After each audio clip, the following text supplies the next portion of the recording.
Aujourd'hui, on troque la poussière des routes contre le bitume du salon. Je suis à Equipoto 2025, l'un des plus grands rendez-vous d'après-vente européens. Et cette année, c'est une année spéciale parce qu'ils fêtent leurs 50 ans. 50 années de progrès, d'innovation, mais surtout de transmission.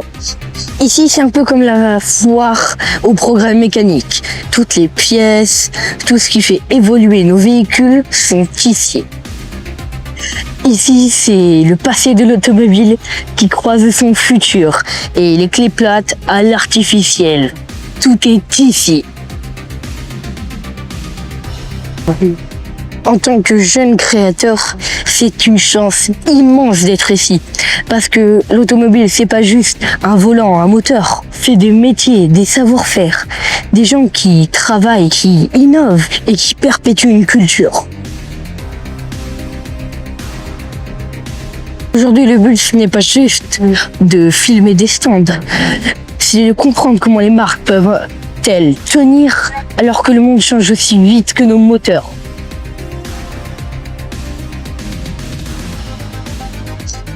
Aujourd'hui, je vais rencontrer des gens, des marques qui sont passionnés, qui font encore vivre cette flamme. On va parler formation, avenir et surtout humain. Parce qu'Equipoto, ce n'est pas juste un salon, c'est une grande famille mécanique.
Ici à Equipoto, il y a une marque que tout passionné connaît, NGK. Elle a été créée en 1936 au Japon et depuis a allumé bien plus que des moteurs. NGK est l'un des leaders mondiaux dans la technologie d'allumage. Dans chaque cylindre, la petite étincelle, ça vient souvent en deux. Mais au-delà de la technologie, NGK ont une philosophie. Améliorer le monde, une étincelle à la fois. C'est leur phrase marketing. Ce que j'aime chez NGK, c'est qu'ils ont traversé des générations. Ils ont vu le moteur thermique évoluer. Maintenant, ils sont en train de créer des capteurs pour les véhicules hybrides et électriques. Au lieu de faire comme les autres marques, à diviser le passé et le futur, eux, ils les font cohabiter. Si on le pense bien, la mécanique, ça reflète un morceau de la réalité. Sans étincelle, rien ne démarre. NGK fait ça depuis près de 90 ans. Et c'est grâce à eux que maintenant, il y a des véhicules qui démarrent.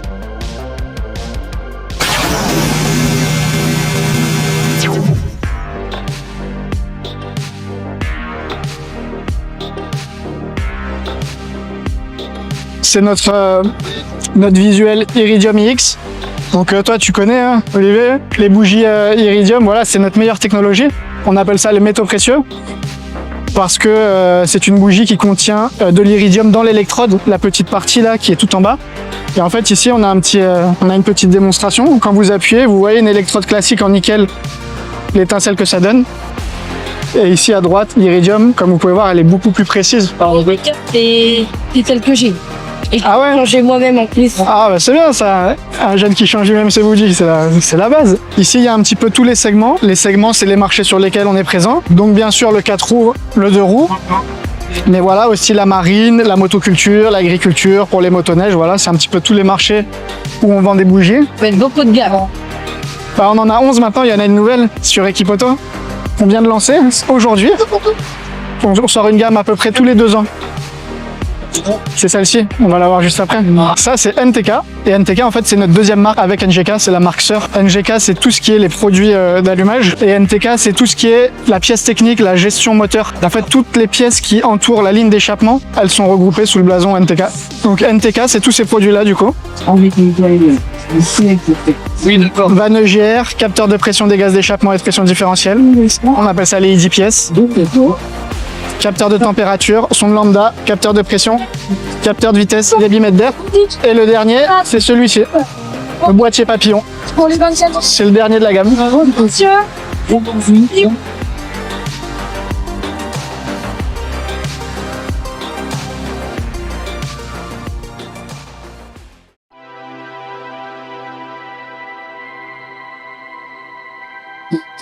Quelle est votre routine en tant que professionnel pour la moto? Une routine.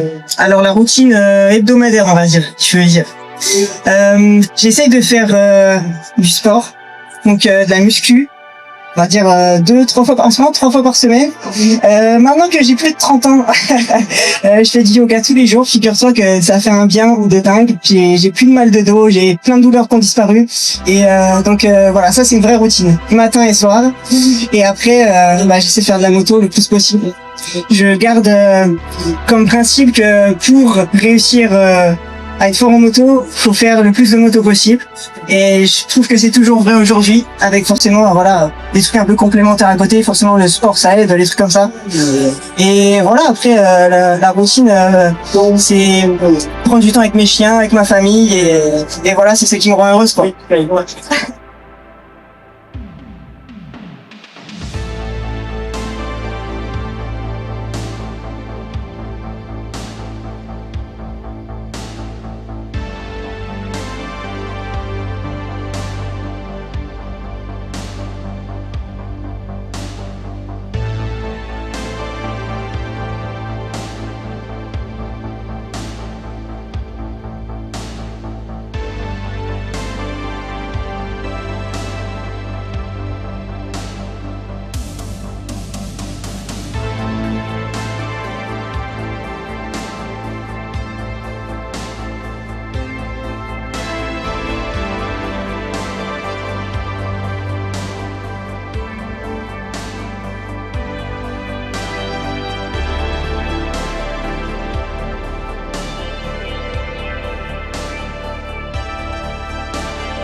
Tous ces pistolets de peinture, ça me fait penser à notre ami LDR que j'ai interviewé.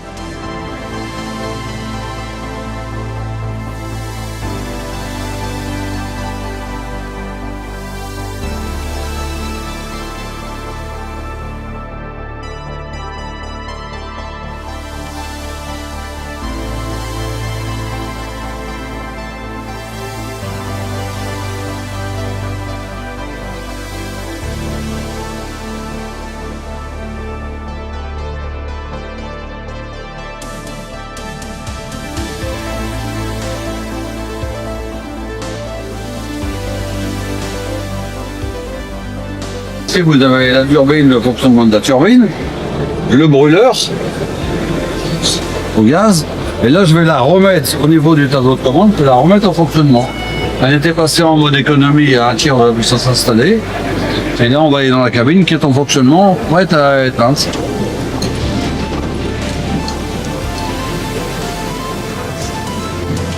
Donc là on se retrouve dans une cabine de peinture en fonctionnement, prête à peindre, avec une vitesse air de fonctionnement, ce qui permet aux opérateurs, quand ils peignent, de ne pas avoir le brouillard de peinture, d'abord qui les gêne, qui les asphyxie, et de se poser sur la carrosserie. Ça permet de faire en toute sécurité. Avec, donc, comme on aère à l'extérieur, on la réchauffe à 20 degrés, quand en extérieur, quelquefois en hiver, on a 5 degrés, où la peinture aurait tendance à se figer et à ne pas s'étendre, on a une peinture qui s'étend complètement. Ah ouais.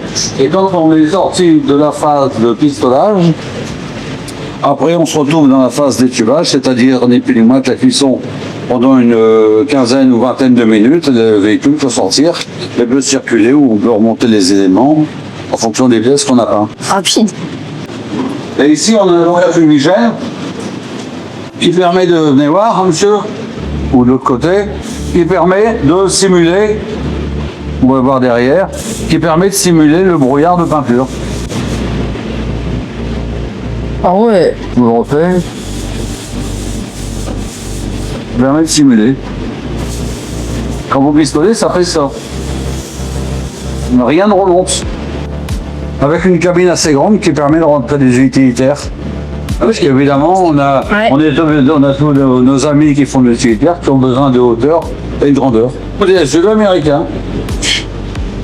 Que t'aimes pas, je suppose. Et vous vendez des cabines comme ça, c'est ça? Bon, des cabines comme ça. Et Moi, c'est personnellement, depuis 28 ans. c'est à peu près combien une cabine comme ça? Cabine comme celle-ci, c'est aux alentours de 50 000 euros. Installation complète. Ah ouais. Voilà. De l'autre côté, on a une cabine qui est dans la réparation rapide, qui est un peu la même idée, mais dans la réparation beaucoup plus rapide. Vous voyez, même quand on met en latéral, bah, ça combat, ça glisse. On voit très bien le brouillard. C'est fou, hein.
Je viens de passer plusieurs heures ici et ce qui m'impressionne, c'est pas la technologie, c'est la passion qu'il y a derrière chaque temps. Des entreprises françaises, japonaises, italiennes, toutes unies pour la même chose, faire durer nos véhicules. On sent vraiment qu'il y a une volonté de transmission entre chaque génération. Les anciens qui expliquent aux plus jeunes et les jeunes qui écoutent. Et c'est exactement ce que je veux montrer à travers mes vidéos. Le lien entre ceux qui transmettent et ceux qui apprennent. Parfois on parle de l'automobile comme d'une industrie du passé, de quelque chose de polluant. Mais ce que je vois ici, c'est totalement l'inverse. Il y a les gens qui innovent pour que la mécanique soit plus propre, plus durable, plus intelligente. Ce salon est la preuve que le progrès et la passion peuvent avancer ensemble. Et ce qui me marque le plus ici, c'est que même dans un endroit professionnel, il y a vraiment cette touche d'humain. Le sourire, la poignée de main, la curiosité partagée. C'est ça que j'aime ici.